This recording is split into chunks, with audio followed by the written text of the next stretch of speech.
And we're back. Bobby Fye and Eric Sheets-Haber. We're going to be talking about tonight's NBA slate. I'm pumped. I'm excited to be back home. I'm really, really excited to get back into the DFS world, back into the gambling streets.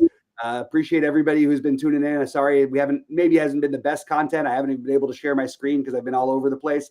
But back for the long haul. Really excited. Great to see you again, Sheets. Excited to get after it this year. So how's everybody doing? Let us know in the chat. Get us, say what's up when you get on in here. And Sheets, nice vacation. Tell us a little bit, real quickly about what's been going on the last couple of weeks, and we'll get into it. Well, yeah, so it's really funny the way the DFS gods just kind of work. You guys know. I mean, I love the other the other non-main sports. And there've been like this break, like with no golf and no tennis and no MMA, and it gets. And no LOL, and it gets grinding to play these sports, and the DFS gods work in kind of a weird way. They're very similar to the way the poker gods work. Like I remember, like so many different times I was gonna like never play like UB again, and then ultimate bet, and then like just when you think you're not gonna play anymore, they give you like a win somehow. Right. And I was getting really like pissed at every single day, like all the news that would come in the NBA. I'm like, dude, I don't know why anybody plays NBA. And then the last day of the year, I won to 50,000. That's sick. I saw that you ended the year on a very high note with the NBA, and then immediately you were talking about still going after the other sports, and you're tired of the NBA. Right after you won the 50,000, even. Right. Well, that was more of my bit, right? But yeah, even the NBA. I mean, you just got to keep on with this with your process and whatever. But I'm very excited about this time of year because all the other sports are coming back. Like for me, I mean, you have MMA making its debut after being 3 weeks off. We had golf that's like back now. We have LOL, which can be back now, which you guys know I like. You have NASCAR just around the corner, NHL and stuff like that. And yeah, NFL is still plenty of millions to lose in NFL. And NBA, obviously, and NHL, whatever. But I think it's very healthy, at least for me. I mean, to play all these other sports, to get used to working with these tools, and these tools continue to expand and improve. Like even in like the week that we're away, like you see like many different upgrades and stuff. Mm-hmm. So you have to keep on it. I mean, you have to keep on with the new technology and the new way to use these things. And so we always have to continue to reach out to SaberSim to get updates on that. And it's an interesting puzzle to continue to try to solve. If you guys are interested, I mean, I went on one of the I've been going on a couple of other shows talking about process and talking about just DFS in general. It's very easy to find me. And someone commented. They said, "Oh, Sheets, thanks for this." I'm like, thanks for nothing. I'm just trying to learn like everybody else, Mm-hmm. And I'm unfortunately for you guys, I'm just a little more generous with my knowledge than a lot of people are. Yeah. So as I pick up new stuff, I'll share it with you, and we'll all try to figure this out together. Absolutely. The other thing I would like to say again is that everybody has their New Year's resolutions every year, right? And I make the same ones every year for DFS. Well, first of all, I do make the same New Year's resolution every year for my personal stuff, and it's not what people think.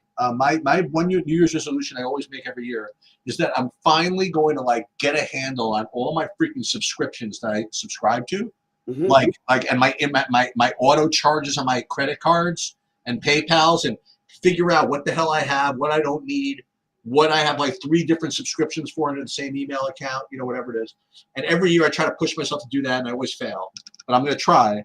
And with respect to DFS, I try to do this every day, but I do run into, life runs into it, and you do get a little lazy sometimes. I'd love to just commit, at least myself, that whenever I put like a video up or anything, that make sure that you learn that this may seem touchy-feely, whatever, but I want to make sure that people like learn something about playing DFS, just learn something new in every one of the videos, or I'm just like literally not going to put it up, or I'll like owe you push-ups or something like that, because it's just silly to like just continue to grind and put up the same stupid shit, like and you guys know I never curse, for me to put it up there. So you say the S word like that, how passionate I am about this. Is just to say like, who the best play is or whatever it is. To me, that's just wasting time. Mhm. So that's gonna be my own personal mission. And hopefully you guys listen. Here's I'll put it out for you guys. If you guys see me put up a video like either on my own or whatever, where I really just didn't say anything, you know what I mean? Like if you're like, dude, why'd I waste my time with this? Just repost it and call me out on it. Honestly, you're not going to be insulting me. If you say, dude, Eric, you mentioned you were going to do videos that are going to help us. This was complete drivel and wasted of my time. Just do it. You know what I mean? Yep. Because if I don't see other people complain about it, I might get lazy. So I challenge you guys to call me out on that kind of stuff. So anyway. No, I love it, man. I love the accountability and that. Look, we are True DFS. We want to be exactly as transparent as we can be, and part of this is really like it's an ever evolving learning game, and especially with all the new technology and everything coming in, and we're gonna have to deal with AI pretty soon. Actually, we're already starting to deal with it a little bit, but it's really different. And one of the mistakes that I've made in the past year, and one of my I don't want to call it a resolution, but it's something that was very clear to me, is trying to keep up with the combination of both talking about the Sims, trying to figure out the Sims versus like when I first started playing, I was playing with, I wasn't looking at any projections. There was nothing. And I was winning consistently all the time. It's a very different world now. And it's sort of like, what happened with poker. The really bad players are still probably a little bit bad. The bad players become average, and the medium players become really good because there's just that much information out there. We want to do our best to try to make everybody else like really understand not just what the best plays are, but what is the right way to approach these slates in terms of building and whatnot. I'm going to be still doing some hand builds and some through the Sims and using SaberSim. But look, there's a lot of different ways that we're all still trying to evolve. So I think that's a really important point to hit on. All right, so let's get into this slate. We'll talk about it from a DraftKings perspective. I'll be playing on FanDuel. I'll post all my content a little bit later. Got a lot of catching up to do with a lot of site stuff, but I will have my content out probably by 3 p.m. Eastern time at the latest, which, as we know, in NBA terms, means there's probably going to be 500 things that are different between that and lock. So let's get into what we got right now for game by game, starting off with Phoenix and Charlotte. You know what? I got one other thing.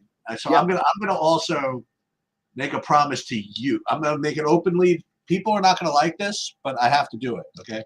So I'm gonna make a promise actually to Rody and to you and to Goldie and all the people on TrueDFS that I'm gonna do a better job of what I hate doing, and that is to be like to get people to sign up. I'm gonna make sure to do a little better to remind people to subscribe and to like the videos and to pay for the site and stuff like that, because I know it is a business and we got to keep it going. So yep.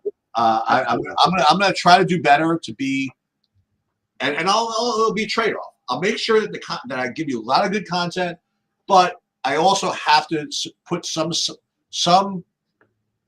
part of it away to at least promoting a little bit. So I'm gonna do my best. I appreciate that. Yeah. I like that reminder because it's good for me as well. And it's something that like you, I'm not always that comfortable with, but it is really, really important. I do want to encourage everybody to come sign up. We the whole SaberSim package and the late swaps and everything in NBA. I don't know if you're playing NBA, if you're not using SaberSim or some other tool to late swap. I really think that you just have no chance in the long run. You might win one thing here and there, but I just don't think you have a chance, period. What we say today, who we like, is a very, very small thing compared to like actually optimizing, your what you can do DFS wise. Anyway. All right.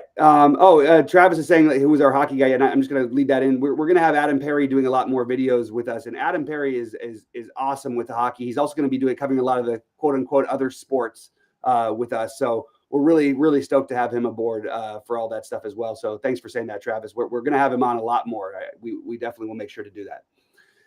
All right. With this, as far as this slate goes, and I'll do my best to do my hashtag, no ball knowledge, as Sheets would say, and go through what I like. But hopefully we can come up with some stuff, and maybe later on we'll run some Sims during the live show before lock and all that stuff. Phoenix and Charlotte, Cheats, what are you looking at here? And is there anything that you're especially interested in this game? Well, The total seems reasonable. There's a bunch of 220s out here, right? There's a 235. There's two 235s. Wow. So usually you see the Charlotte game, you expect to see some big fantasy projections, but you're really not seeing it today. Like the top guy I have a point per dollar looks like Mark Williams, which isn't great. And then on Phoenix, I'm really not seeing much of anything. Now I did see a take, something about, I don't even remember where I saw it, that they ran something different with the rotations so that Booker can do better. I really don't even know. I'll have to look into it. But when you're, my opinion is, if you're gonna have like kind of like a knowledge of basketball type thing, it can bump up projections a little bit, but not like a lot. And for me, I none of these guys in this game look particularly close even. So I'm probably off of this game. Yeah, this is probably one of the least favorite games I have on the slate. I'm going to go on a I don't know want to say a ledge or whatever. I think Mark Williams is a tremendous play as long as he's less than 7,000, as long as he's playing 28 minutes a game. There's enough ceiling there. So he's the one guy in this game that I actually have. I'm going to manually force him into some lineups. Look, LaMelo Ball would be the other one I would consider. But as of right now, Mark Williams is a guy who I want to keep playing at this, in this price range. And in this kind of a matchup against, Phoenix, who's given up plenty of fantasy points to centers all season long, I think it's just a very, very good spot to try and take advantage of his 6K price tag. So I do have Mark Williams as a guy who I'm heavily interested in, that I will try to, I'm manually going to force myself to be above the field on. He's the only one in this game, though, that I'm especially interested in. If you wanted to talk me, and if someone wanted to play Kevin Durant or Devin Booker or LaMelo Ball, I'm not going to fight with anybody. But for me, it's really Mark Williams and then nothing else in this game. Every once in a while, I'll show the projection sheet that I have, even in the free videos. But this is what you'll see. Like if you go to TrueDFS, you'll see it kind of laid out this way. But these are like the numbers that I put up on the site, and these are like the fantasy points. These are point per dollar. This is my own thing called Sheets Value Score, which kind of like rates them based on a combination of points per dollar and raw points, and then projected ownership. Now, for like a long time, I didn't put minutes up here. I'm thinking of explaining this because you mentioned Mark Williams. And the reason why I started putting projected minutes up here is not because it's particularly relevant to put into the SaberSim or into the optimizer, but just to show like what the projections are based on. Like, so, I mean, I have, for example, Mark Williams projected at 27.6 minutes, and that's where his 33 points kind of comes from. So if you're going to do like kind of your own research and think that there's like either upside or downside from these minutes, then you can see what we're kind of dealing with as a baseline. So like if I had like Mark Williams projected for 33 minutes, for example, it'd be hard to say there was like at least minutes upside from that, where if you had a take that he might get an extra rotation and he's only projected at 27, then you could, quote unquote, force him in or do whatever. So that's why we put the minutes here. It's not because like these are particularly relevant to input into the system, but just to show you what the baseline is for what these projections are based on. Yeah, and that's partly what I actually like. Just using Williams as an example, I think that that minutes projection is a little bit low. My take is he's played 28 or more the last 3 games when he's just coming back from a long injury. I think 28 should be the minimum. And again, it's not a huge difference between 27.6 and 28, but the guy's missed a double by a rebound in each of the last 2 games and still has been solid enough. But I think that overall, I want to start projecting Mark Williams in the 28 to 32 range, just from my, look, you could criticize me, say whatever, but from what I know about basketball, from what Charlotte's trying to do, I do believe that Mark Williams, his normal minutes should be 28, and I think there's always upside for 30 plus. Listen. Here's the thing about the NBA. Most projection systems, I mean, all projection systems really, they base their stuff on past data to some degree. And question is how far past they go. In analyzing what their projected minutes should be, what their rate should be, and whatever. They try to do a decent job with matchups as far as what their rate should be.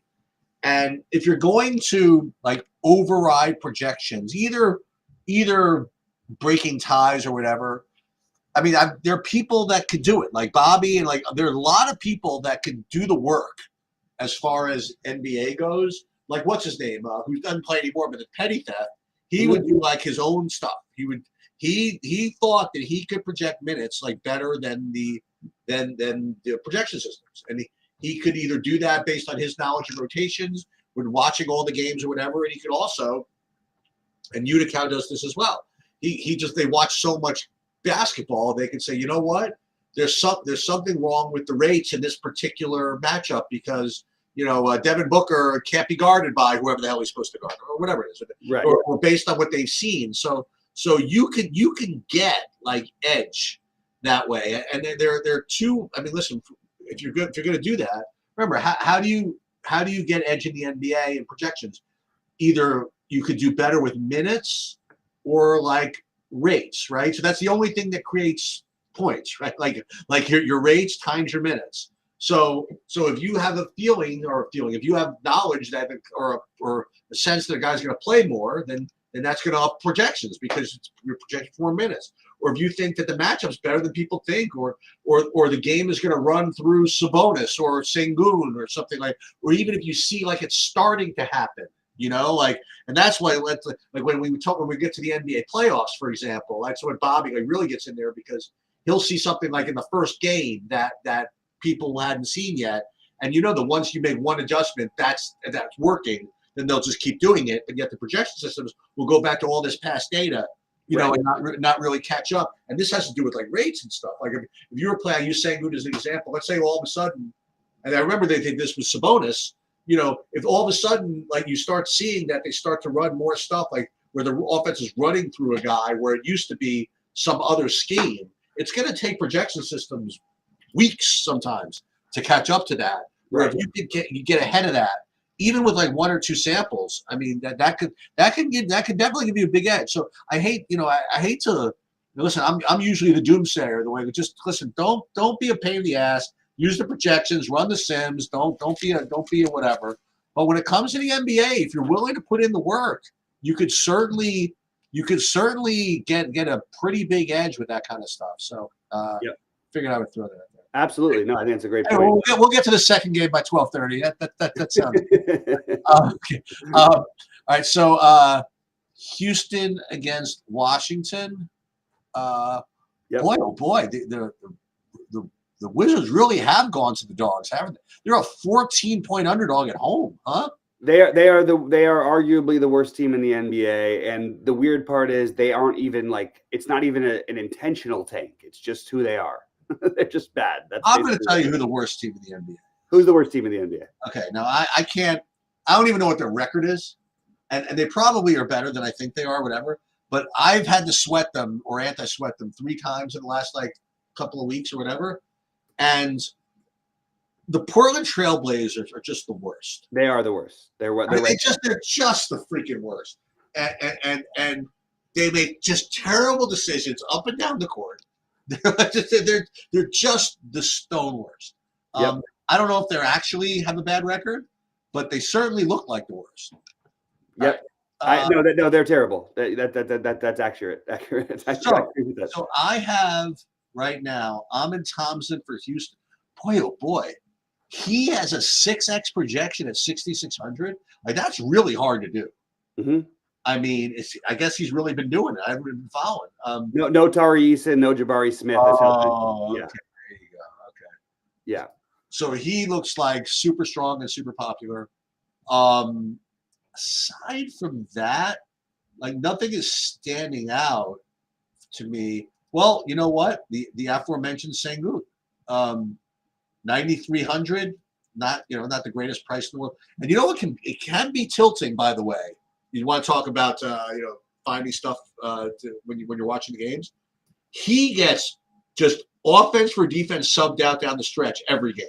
Yep. Okay. So that is something.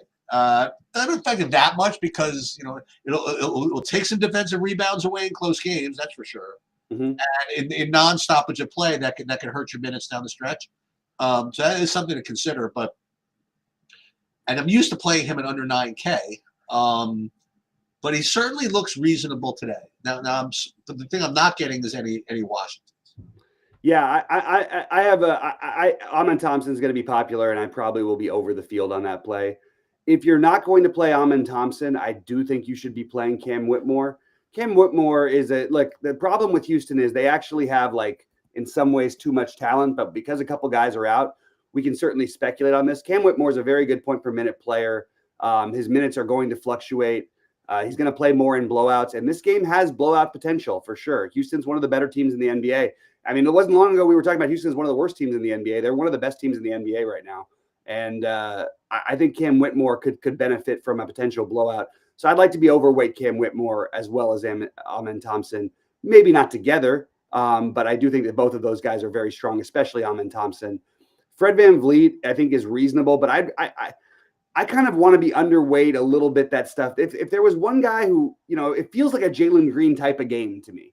It's the kind of game where, look, they allow threes, they play in transition, they allow steals and all that stuff.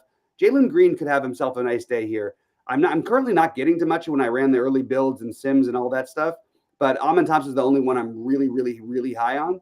But Jalen Green is a guy who I might force a little bit of action in because it just feels like the kind of game where you might see him with a 45 plus. And like you mentioned, I am not getting to anything from Washington as of right now. If you wanted to take a shot, I think center is too loaded for me to play Şengün today, personally. Loaded in the mid-range. And Joval is a reasonable option along as far as that goes. But right now we've got Carrington, Poole, and Koulibaly all questionable for Washington. My guess, just knowing the NBA, one of those guys probably sits, maybe more. And maybe Kaishan George becomes a value play a little bit later today. But as of right now, I don't have anything from Washington. My guess is if any of those guys sit, I'm probably going to be getting to at least one or two Washington guys later today, depending on how many guys actually sit. You'll see, by the way, that I'm showing my SaberSim stuff, and you'll see 3 contests with 62 entries. So you might think, why do I have even anything up here? Again, this is for people that haven't been really following me too much, but whatever. So much of playing DFS, especially for NBA, is being able to run your lineups when you need them really quickly. So the more prepared you are to do that when you actually need them, better. So one thing that I always do, well, because of you SaberSim specifically, is that I create my dummy lineups as soon as I know, early in the day, when I want to play, and I'll put dummy lineups in, and I will import them here into SaberSim. And the reason why it'll do that is it'll automatically pre-populate the sim settings for what I want to play. So this way, when I build lineups, it's one less step that I actually have to do. And for example, and I'll show you guys when we do this, I will do a sample build right now. And again, muscle memory is everything, and well, it's not everything, but it's a lot of things. And the ability to be able to run your lineups in a very fast manner without sacrificing accuracy is really important. So the more chances I have to do that, the better. And so that's why, by the way, that I still like doing these noon things, not so much because these are necessarily the guys we're going to play, but to show again how to build as many times as you can. So anyway. No, I agree. And also one other, just touching on that real quick, and we'll be doing some late swap shows. I'm not sure this is the right slate, but maybe it is.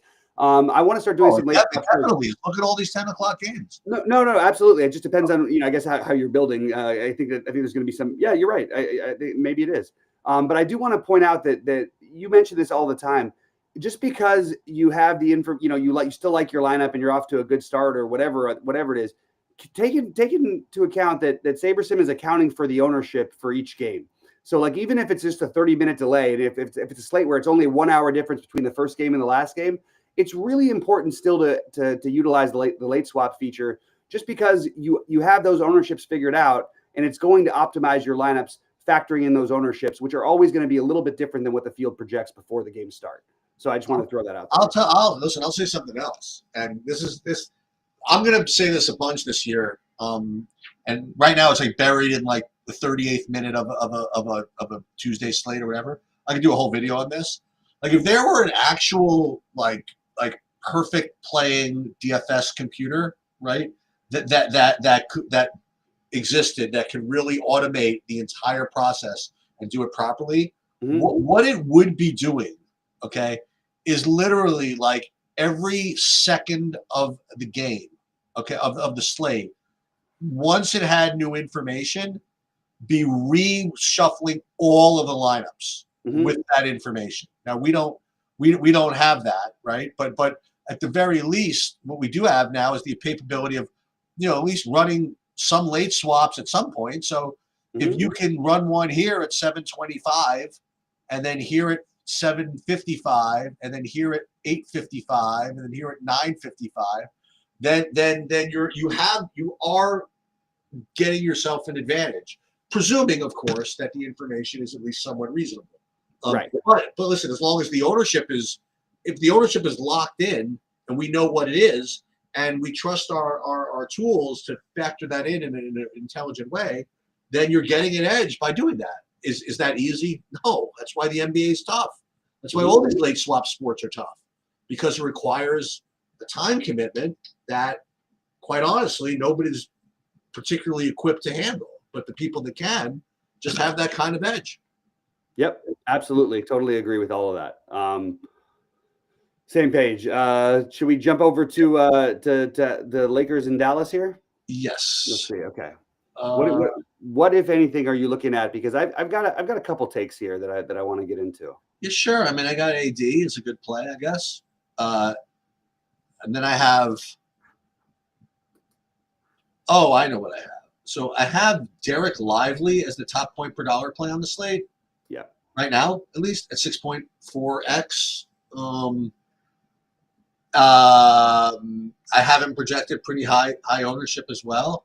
There are pivots, which we'll get to, but he certainly looks like a strong play. So I have Derek Lively on the Dallas side, and then I have Davis on the Lakers. Yeah, so I look, this is my Laker team. I actually like what they did. I was a big fan of getting rid of the dead weight and D'Angelo Russell. It was really not feasible for them to play D'Angelo Russell. And I don't know how many people realize this, at least as of halfway through my vacation. LeBron James has been the worst plus-minus player of any rotation player in the NBA. He's been the worst player. His team is worse on the court with him than they are without him, more than any other team in the NBA. That was largely due to when they played he and Russell together. There just was two guys not playing defense, which is really hard to win when you're playing 3-on-5 defensively.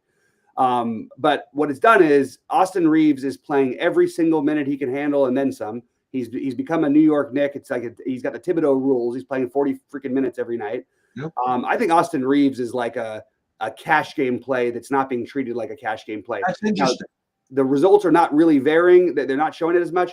But this is a guy, like he's showing it. SaberSim's got him as an early projection at 12% ownership. I think it's going to be higher than that. You've got him at 17. I think that sounds a little bit closer. But I would get well overweight the Austin Reeves, who's getting all of the usage and all of the minutes.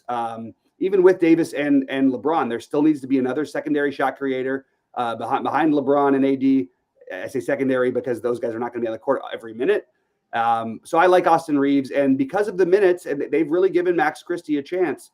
And I would be overweight his 3 to 5% ownership. I'm not saying go crazy with it. Maybe you play him at 8 to 10%. So I'm very big on Austin Reeves and Max Christie tonight. Those are two that I will manually force in. Anthony Davis, I'm very happy just to get wherever the Sims take me. LeBron, I'm very happy to get wherever the Sims take me, but not going out of my way for it. On the Dallas side, Derek Lively looks like a great play. I would love to try to find a take and just go, say this is not the right thing to do. I don't know exactly why it wouldn't be. So I like Lively, and I would be well over the field. I will be well over the field on PJ Washington and Najee Marshall as well. Those are the three guys from Dallas. And as I've talked about before, you're not always going to like the results, but if you don't play a little bit of Jaden Hardy, it's the kind of guy you might end up needing to win a tournament. So this is a pretty interesting game for DFS purposes. And I would like to get to a little bit of Jaden Hardy as well. So, Reeves, the main thing for me in this game, along with Lively. But then you get the PJ Washington. Let's be over the field on that. And let's be over the field on Najee Marshall, who's going to be pretty popular anyway. But I want to be overweight these guys in general. And Lively is going to be one of the highest owned players in the slate. You should start your cash games with him. 8 p.m. game, Minnesota, New Orleans. Naz Reid had a very he was at least on the way having a really nice game. I think he did end up having a nice game yesterday. 3% ownership actually. He's the weird one. It always seems to smash when he's not owned. Last night. Today I have him at 6x projection and sort of owned. Like I have him at 22%. I mean, if he's going to be remain both power forward and center eligible, this has got to be a good play. I mean, now keep in mind, I mean, he could get very few fantasy points sometimes, but most of the time, I don't say most of the time, but decent amount of the time, I mean, you're happy to play him at 4,500. He can score 50, at 4,500. I mean, certainly could score 40 at 4,500. Just needs to kind of go his way a little bit, But he can go his way like a lot of different ways. I mean, like if he could play well. Like Gobert could play crappy. You know what I mean? Like, so I don't know. I think the combination of these things always makes him kind of interesting. I'd rather him not be 20%, but whatever. I think it's better than 40. So I do like that. Gobert at 3,500, at 5,500, I suppose. DiVincenzo at 4,800. He looks sort of decent. Every day I see Jaden McDaniels look like the 13th best value on the slate. I mean, literally every day the same thing. I don't think I've ever actually got to him. And then New Orleans, did I see is somebody questionable? Is DeJounte Murray questionable in this game? I'm not sure. DeJounte Murray's questionable, as is Zion officially. So this is a really hard one to judge. Zion still in the league? That's amazing. There's some very interesting trade rumors going on about Zion, and some that I really would look for. I think he needs to get out of there and start fresh. I would love to see him play with someone. I think that if someone takes Zion, it would be terrible. I mean, you can't change like this type of thing. Like that. You're just always sitting. You're always hurt. You're always. Yeah, but there's a lot of. Don't you think there's something to do with culture and stuff? Like, I mean, this is a team that's a losing culture and hasn't really had like a must win. When he's played, he's been one of the best 10 players in the NBA pretty consistently. Yeah, but it's like the Jacob deGrom thing, right? Like, or Kawhi Leonard is another example. But hey, he also won a title. So yeah. All right, New Orleans. I'm not getting much of it. I did see that CJ McCollum had like 50 real life points a couple of games ago. Yeah, good for him. Yeah, I don't really have much though, except for the guy I said, except for those Minnesota guys. I'm not really going to see any New Orleans guys. Yeah, I'm going to have to take a couple of different. This is the exact opposite of what I do. I'm going to take a stand on this one. Look, my Naz Reid is an awesome play. They're finally understanding that he's the right thing to do. I'm just going to go out on a limb and say that we should not be playing him as heavy chalk in general in non-exact plus matchups. It's not like there's a reason, except for that he's probably just a little too cheap and they probably haven't caught up pricing wise. It doesn't mean that he's going to be a bad play tonight. It doesn't mean anything like that. But I think he's going to end up higher than that, than the 25% that he's projected. I think he's going to end up in the 30 range ownership wise. I would just like to be under it. I'm not saying I'm not going to have any of him. I do love Naz Reid. He's one of my favorite guys to play in DFS. I feel like he's been really undervalued for a long time, but we can get him on other slates. If you play every day, you can get Naz Reid on those 5-6% owned, times when there's all this seeming value. Naz Reid is a guy who can go out there and get you 40, and yeah, maybe you need him. I do not think we need to play him when he's extremely high owned. I feel very similarly about DiVincenzo. This feels very strange to me that he's projecting as well as he does, and I would like to be underweight this DiVincenzo. So I'm taking a little bit of an underweight stance on both Reid and DiVincenzo. I think that the Gobert price is just tempting because of the price. I think that they're also figuring out what they're doing, and Gobert doesn't need to play every single minute. He did play 38 minutes in the last game, and Gobert does not need to be productive. They are not giving him the ball in the post, which is a very, very wise decision, but he can probably get there with other stats. So all three of those guys look like great plays. My take is to be a little bit underweight those guys. That's where I stand. I just don't think that we need to play them at heavy chalk against a slow-paced team. And I am getting to nothing at all from New Orleans. Maybe if DeJounte Murray and Zion are both out, we can talk. I don't think there's anything I can do on the New Orleans side in this game right now. That's where I'm at.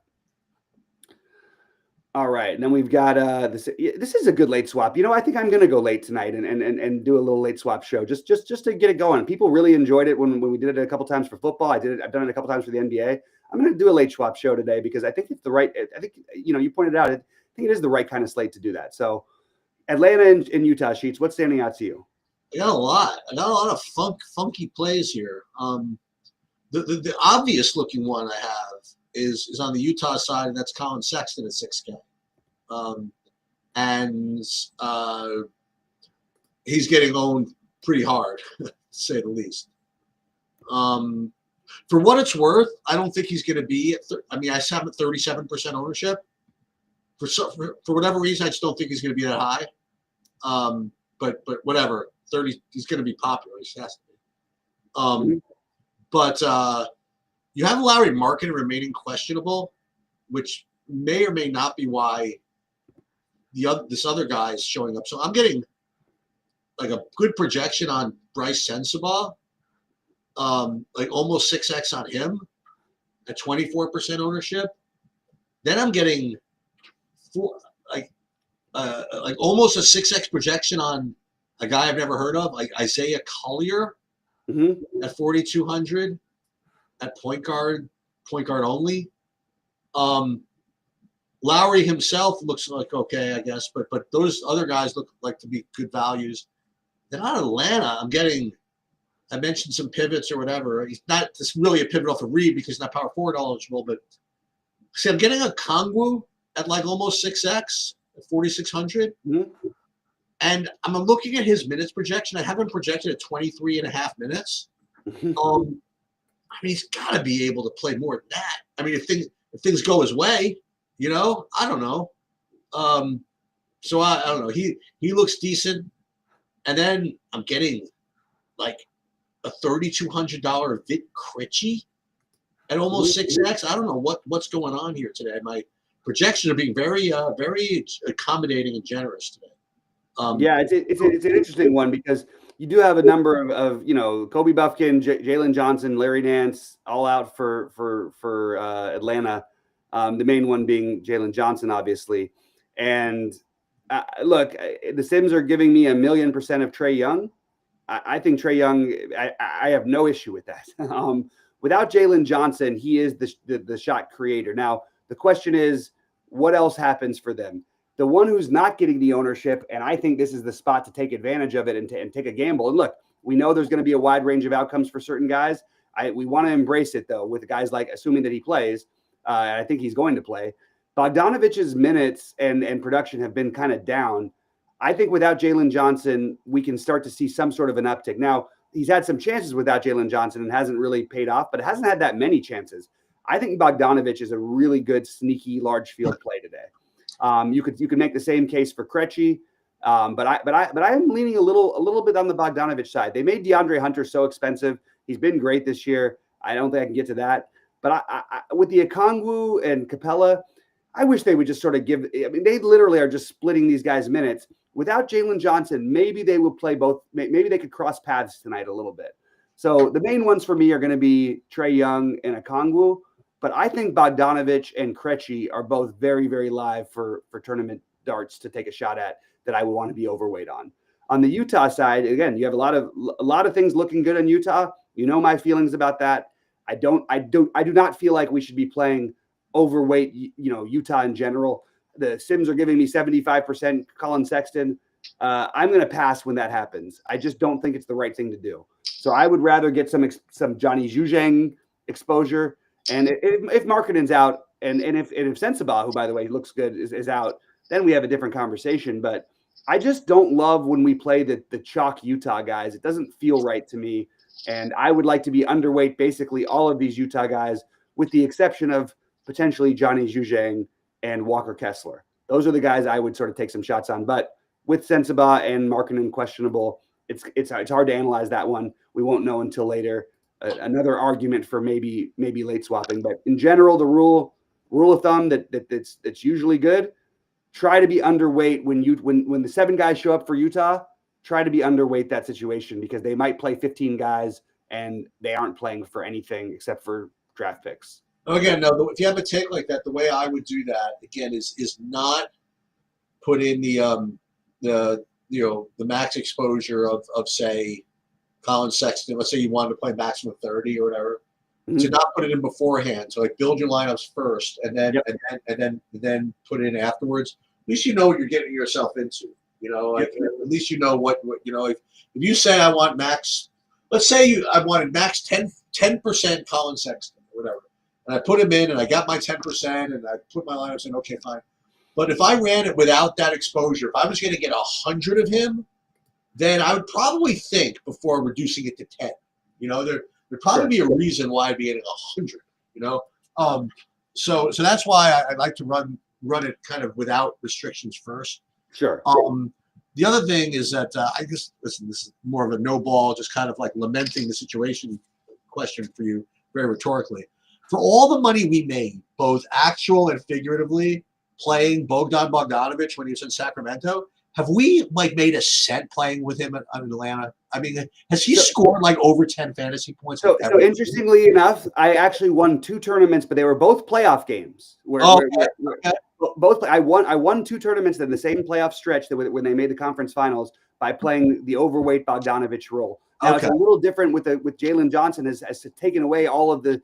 Jalen Johnson is the best player on Atlanta and has become as much of a part of the team as Trae, and he's offensively he's the best player on the team. Without him, I'm just counting on that going somewhere. So that's why I mentioned the Krejci thing. Also, I think it could go that direction as well. But I just think that there is some upside for him.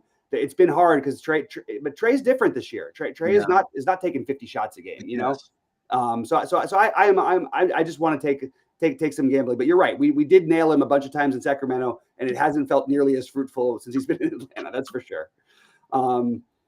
All right, this is an interesting one. I want to get into this one, but I'm curious your thoughts because I'm going to guess nothing looks great from a projection standpoint on the Miami side for you, but I'm guessing you're going to have some Golden State. So did they trade Butler or no? No, not yet. They suspended him, and I think we're going to be hearing about a trade probably any day where we're at right now. And the weird thing is someone will take him. You know what I mean? Because they just know that he's just not playing hard because he doesn't feel like it. It's like like if he's in the right situation, I guess if he's kind of feels like playing hard, he will. It'll be great. He just kind of doesn't feel like playing hard for Miami right now. I don't know what it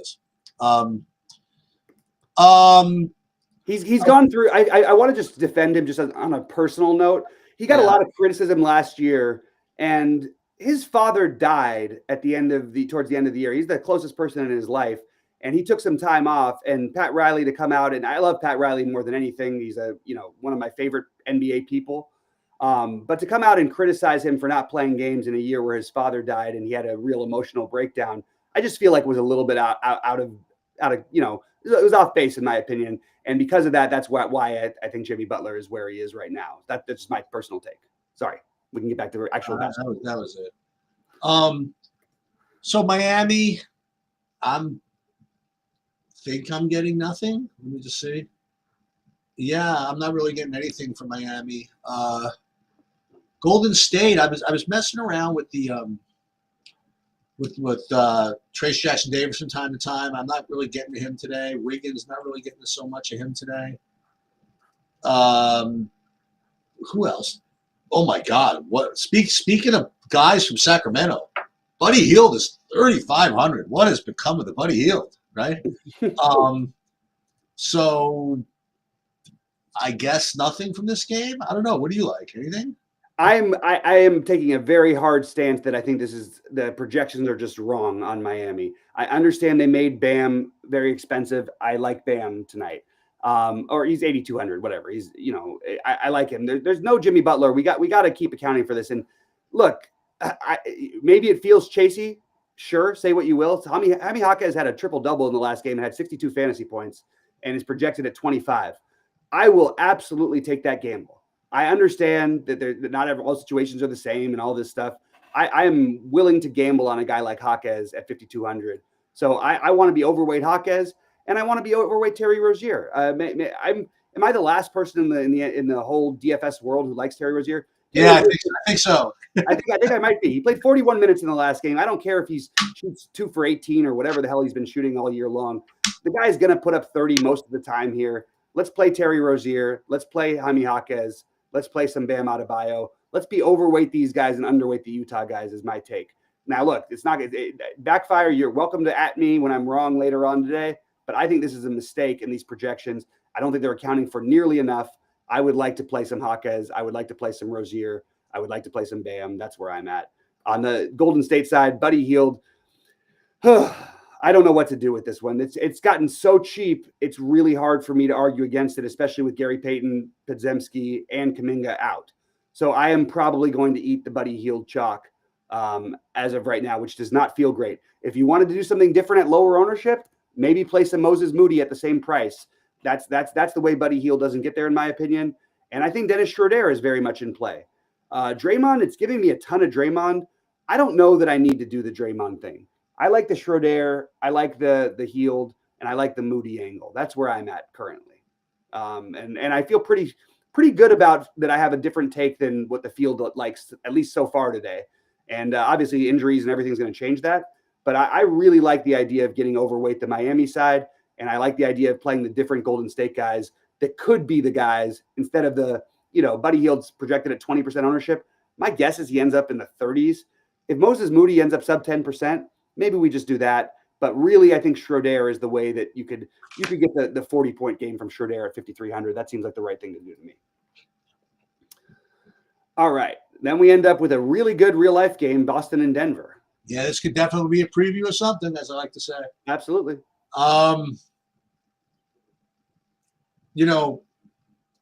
Nikola Jokic, I mean, you remember back when, I wasn't playing him when Russell Westbrook was like scoring 100 fantasy points every game, whatever the hell he was scoring.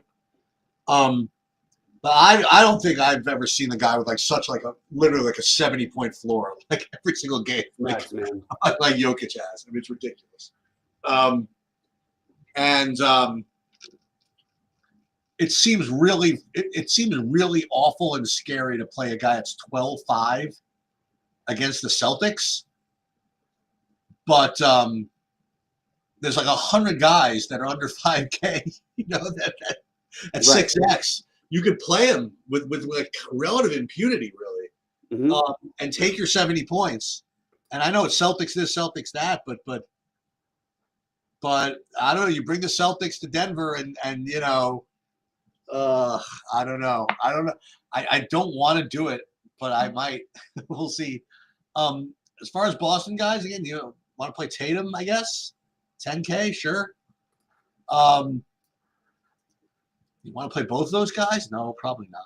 I don't know. It's probably, like you said, it's probably just a better real-life game than fantasy game. I don't really feel like playing 12-5 Jokic against the Celtics, but let's see what I get. I'm going to build my lineups now. Yeah, one thing that's interesting with the Celtics is that, they do still, they're good defensively, but they play such a fast pace. It doesn't really matter for fantasy purposes. So I think 12 – I'm going to go on, just say that I think the 12-5 is too cheap for Jokic as long as there's value. I think you're looking at 75 plus in any kind of competitive game pretty much all the time. The only time he's really going under is he'll have these weird fluky games where just for whatever reason he'll have he's had a few 40 fantasy point games, 50 fantasy point games, but almost every game is 70 plus, like you said. And that feels like a really good place to start. So if you're able to get to him, I would encourage you to get to him. And by the way, great matchups the last two games. He played against Wembanyama. I got a chance to watch one of those with my son down in Mexico. It was awesome to see. Both guys, Wembanyama did as good a job as I've seen anybody do on him, and he still puts up 83 fantasy points. It just is what it is. He's that great. So I like Jokic, and I want to give a shout out to my guy Russell Westbrook, who's not only been good but been very efficient. He just he's 3 games removed from having the second perfect triple-double in NBA history, where he made every shot, missed, and had no turnovers.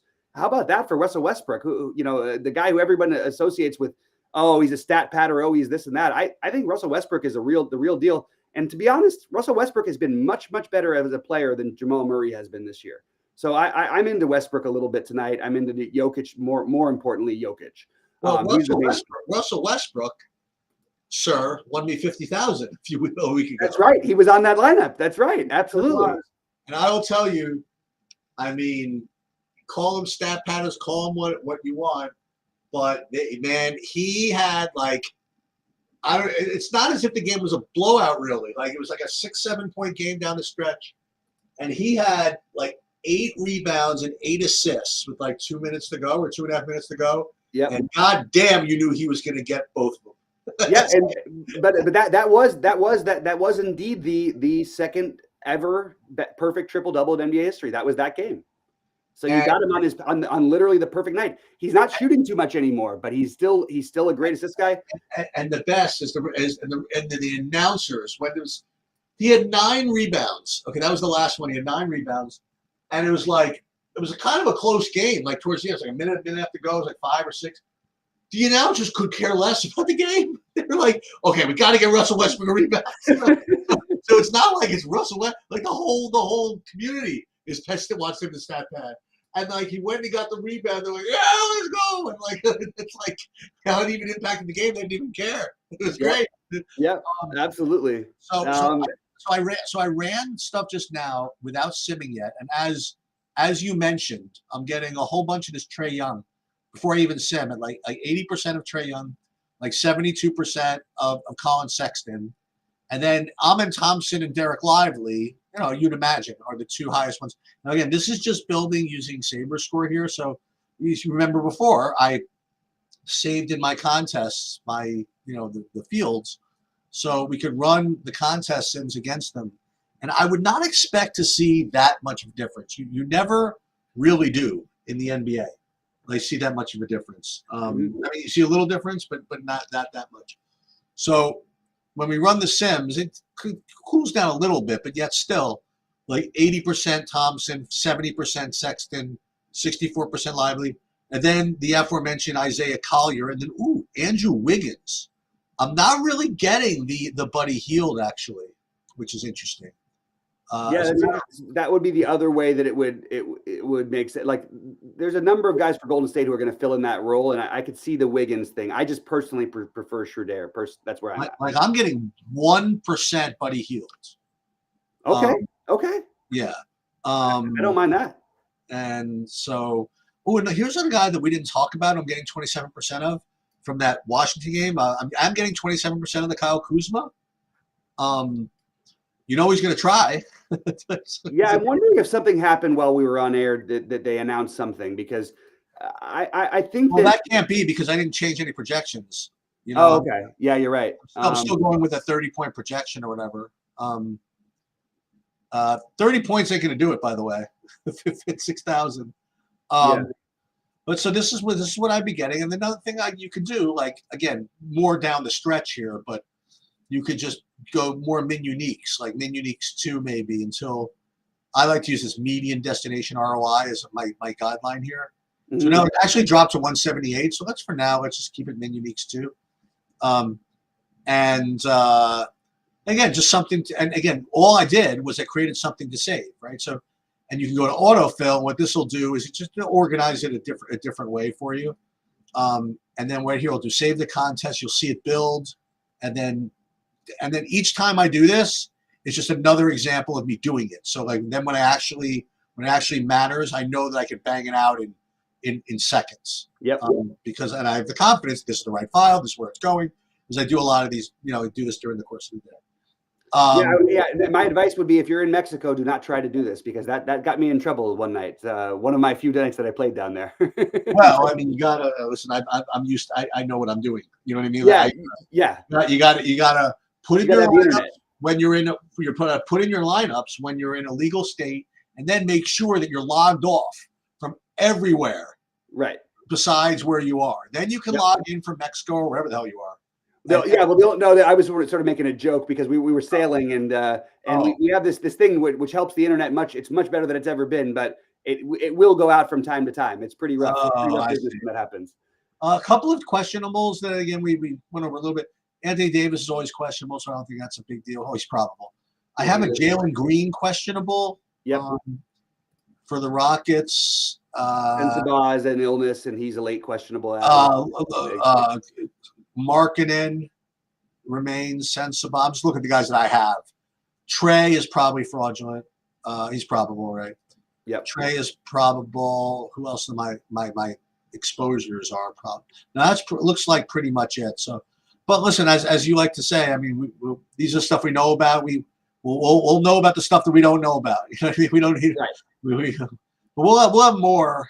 Obviously, more information at 6, and absolutely, we'll be there at 6 o'clock too.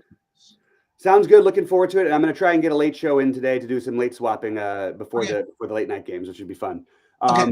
Guys, it's great to be back. Great to see you, Sheets. Great to see everybody. And we'll see you guys in the Discord, and gonna get my content